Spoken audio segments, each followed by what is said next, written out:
আজকে সন্ধ্যাবেলা আমার বাড়িতে হয়েছে চিকেন পকোড়া। তো চিকেন পকোড়াগুলো খেতে খেতে আমার ছোটোবেলার একটা কথা খুব মনে পড়ছিল যে মাঝে মাঝে বাড়িতে কারেন্ট চলে যেত আর তখন পাঁপড় ভাজা হতো বা চপ কিনে আনা হতো, মুড়ি দিয়ে চানাচুর দিয়ে সবাই মিলে মাখিয়ে খেতে খেতে দাদু বা জেঠু বা পাপি কোনো কোনো গল্প বলতো, যেটা আমরা ভীষণভাবে মন দিয়ে শুনতাম খেতে খেতে। তো আজকে পকোড়া খেতে খেতে জানি না কেন সেদিনটার কথা ভীষণভাবে মনে হচ্ছে চলো তোমাদের সঙ্গে একটা গল্প শেয়ার করি। অনেকদিন আগে একজন স্বার্থপর লোক ছিল।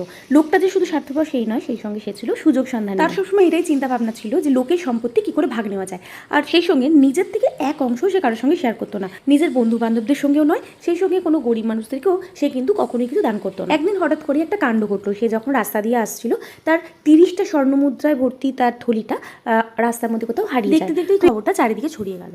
তো হঠাৎ করতে তারই এক বন্ধুর মেয়ে সেই থলিটা খুঁজে পেলো এবং তার বাবার কাছে গিয়ে বললো যে বাবা দেখো, রাস্তা থেকে আমি এই থলিটা কুড়িয়ে পেয়েছি।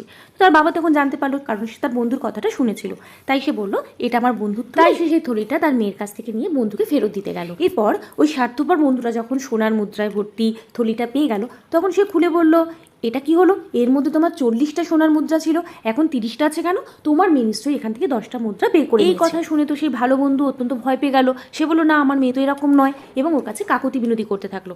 কিন্তু সেই স্বার্থপর বন্ধু কোনো মতেই তার কথা শুনলো না, বিচারের জন্য বিচারকের কাছে গেল। সমস্ত কথা শোনার পর বিচারকের কিন্তু খুব একটা সময় লাগলো না সত্যিকারের দোষীকে সেটা বুঝতে। কিন্তু তা সত্ত্বেও আসল দোষী যাতে তার নিজের দোষ নিজে থেকেই স্বীকার করে, তার জন্য বিচারক বলল যে ঠিক আছে, এই মুদ্রার থলিটা তার মানে তোমার নয়। তাই সেই মেয়েকে বলল, তুমি এই থলিটা খুঁজে পেয়েছো, তুমি এটা এখন নিয়ে চলে যাও। যদি কেউ খোঁজ করে যে তার 30টা সোনার মুদ্রায় ভরা থলি হারিয়েছে, তোমাকে আবার ডেকে পাঠানো হবে। আর সেই লোকটিকে বললো, এটা তো তোমার থলিই নয়, কারণ এতে তো 30টা মুদ্রা আছে।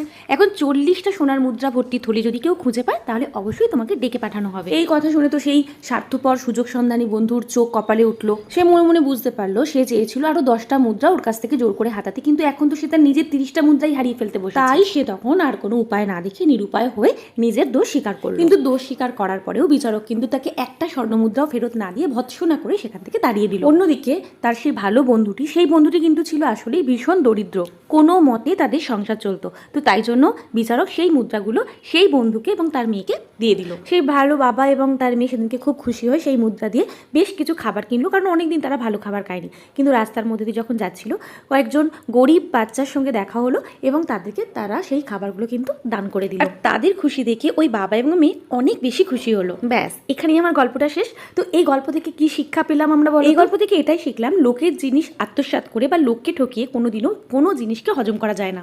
সততার সঙ্গে থাকলে দারিদ্রতা কখনোই তোমার হাসি বা খুশিকে কেড়ে নিতে পারবে না। গল্পটা কেমন লাগলো অবশ্যই জানিও কিন্তু।